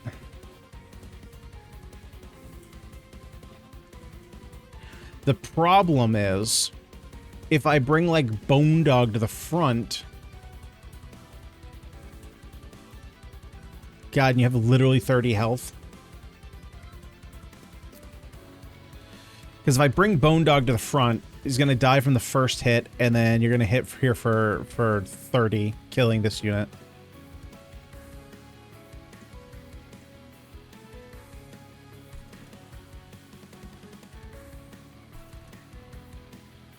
I just haven't had enough time to figure this out.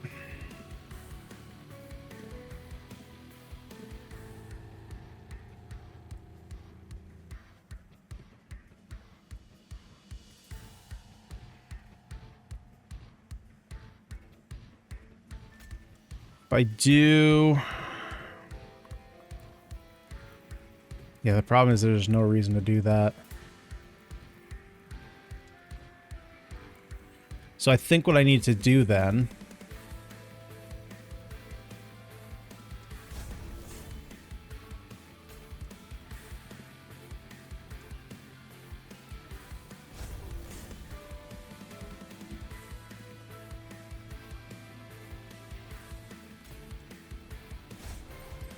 Okay, nice. We get the kill there.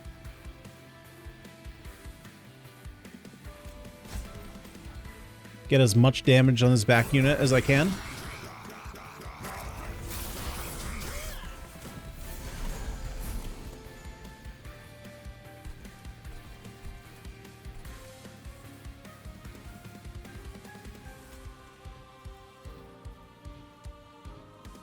But only need 2.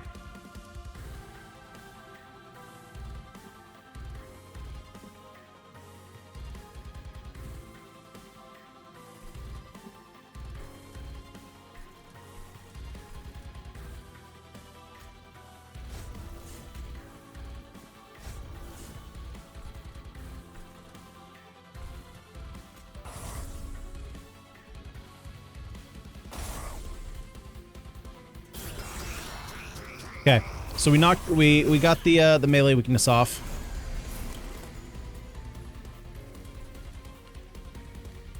Nice, and I'm gonna have a full turn of reprieve.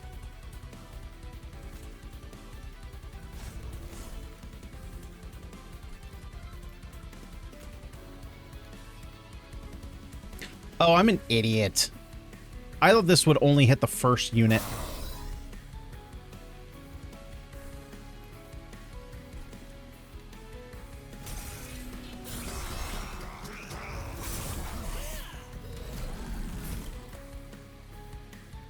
Okay, good. We're doing a ton of damage here.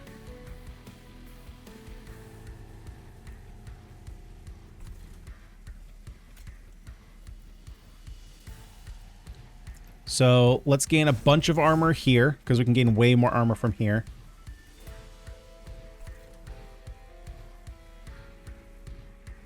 Let's gain a little bit of health. You never know when you need that last point.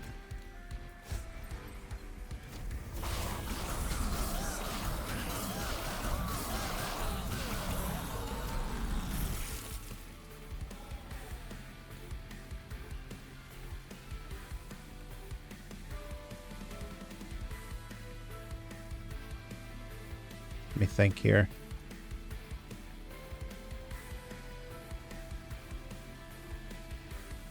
We just do this. Wait. No, we do this first.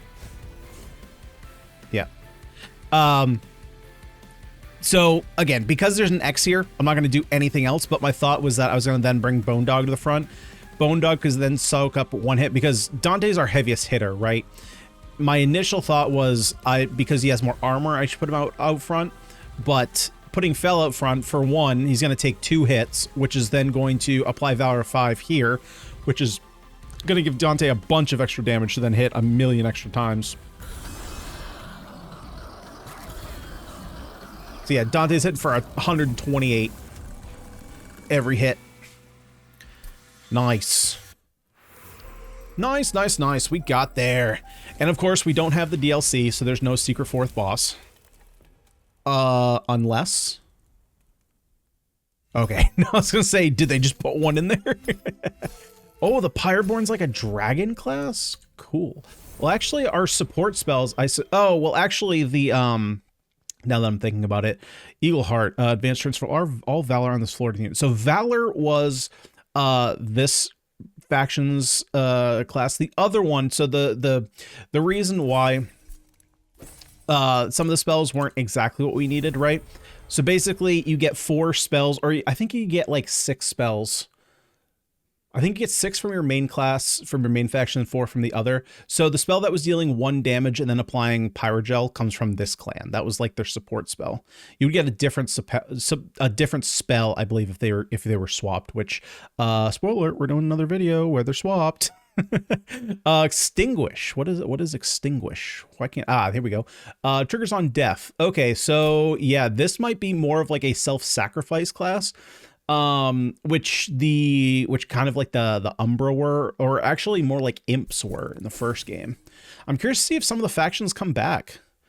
There's definitely like some overlap. Oh man, what were they called? So the class that had the blue snow dudes, right? They were kind of all about moving around.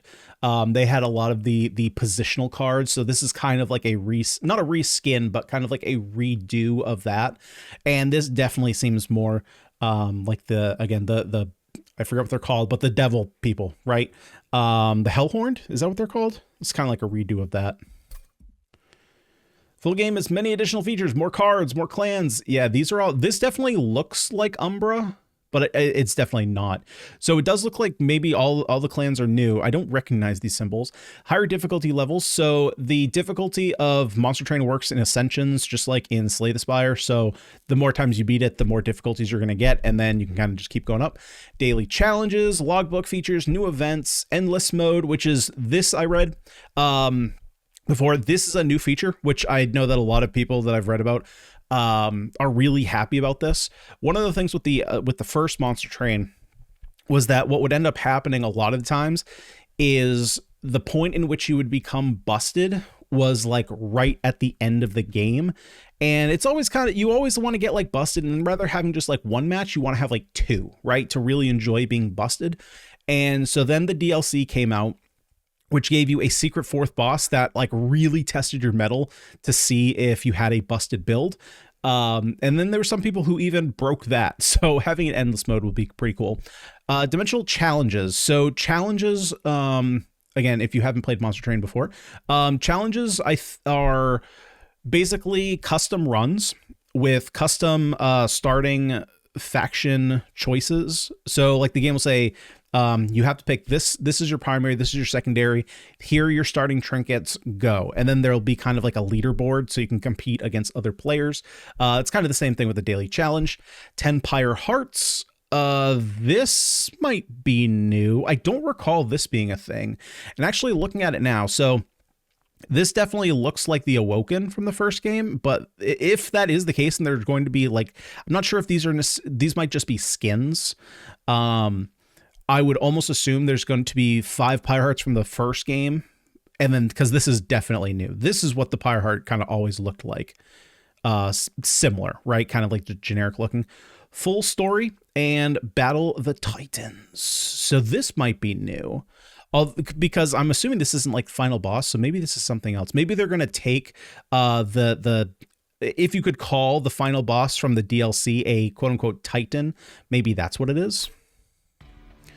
but very... Oh, Fel, you're finally back. Please tell me you have good news. I'm sorry, Talos. The corruption is spreading and it's getting worse. This is new. Monster Train 1 had like a quote-unquote story to it. There was like an opening cutscene, but there was no actual story. So I wonder if they're actually going to put like a... I mean, it did say full story, so I guess that's new. They're putting in... And I'm just going to kind of click through here. For me, story isn't a big thing, so if you want to read it, you totally can. Monster Train 2. So they're definitely expanding on a lot of the mechanics. Room cards, equipment cards, those are brand new. Obviously, we got to see... yeah, it's a new story. Sweet. Brand new menu here. So brand new card types, brand new mechanics, but a lot of familiarity. If you're familiar with Monster Train, the gameplay is identical, with a couple small tweaks, right? Deployment phase got a little bit more love than from what I remember. Obviously the new card types, the graphics definitely got an upgrade. While they did get an upgrade, they are similar, right? They definitely still have Monster Train feel. They just got a little bit of a push. They probably just had more of a budge on this one, if I had to guess. But everything feels super familiar. If you've played Monster Train, it's going to be incredibly easy to get into it. I will say for new players, Monster Train can be a little bit challenging to get into, and I think, or not necessarily to get into, but to fully grasp everything that's going on. A lot of that, at least for me, it more so had to do with how combat worked, because everything kind of played out. So a lot of times what would happen, especially like in this case here, we only had like 2, max 3, I guess maximum was 4, but let's say 3. Had an average of 3 units per floor. If you have so for example, again, I forgot what they dealt with burnout from the first game. So burnout was basically like you would put burnout 3 on a unit, right? Every turn that would tick down, and when you had burnout 0, the unit would die. And trying to manage like, okay, where are my units that are dying versus dealing damage to the enemy, trying to keep track of how combat was working in that sense, because you see the final totals, but not necessarily who is dealing damage to who and how much damage. So if you're playing like a burnout buff deck, okay, maybe you see that units are dying and you're like, oh, I'm going to buff my strongest unit. Well, that unit is actually burning out or has already died. And so your buff card didn't really do anything. So there can definitely be some moments there if you're a new player of like trying to figure out like how combat is actually working. And we actually, we saw a couple of instances there where I was playing where I kind of had to re-get into it and was like, oh, yeah, that's how this is working and that's how that's working. But ultimately, if you made it this far, first of all, thank you for watching.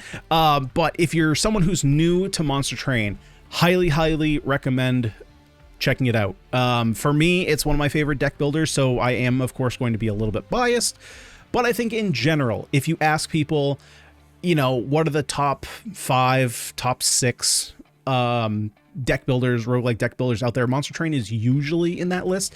And I think that Monster Train is actually one of, as far as I knew, there was a Reddit post a few months ago that I know actually Alexa made a video series on. It was about the only roguelike deck builders to have an overwhelmingly positive rating. Although, to be fair, there were some dice builders in there, so depending on how you want to categorize those, Monster Train was one of those. So, very highly regarded, and by all means, if they keep at the pace, Monster Train 2 should definitely be there as well. But guys, what'd you think of Monster Train 2? Let me know down below in the comment section, and of course, if you want to check it out, the demo is now available, and the link will be down below in the description for you to check out yourself. But, if you made it this far, thank you so much for hanging out, and if you did make it this far, to show your support, would you kindly smash that like button and subscribe to the channel for more roguelite action. I've been Ganyonz, this has been Monster Train 2, thank you so much for watching, and I will see you all in the next one.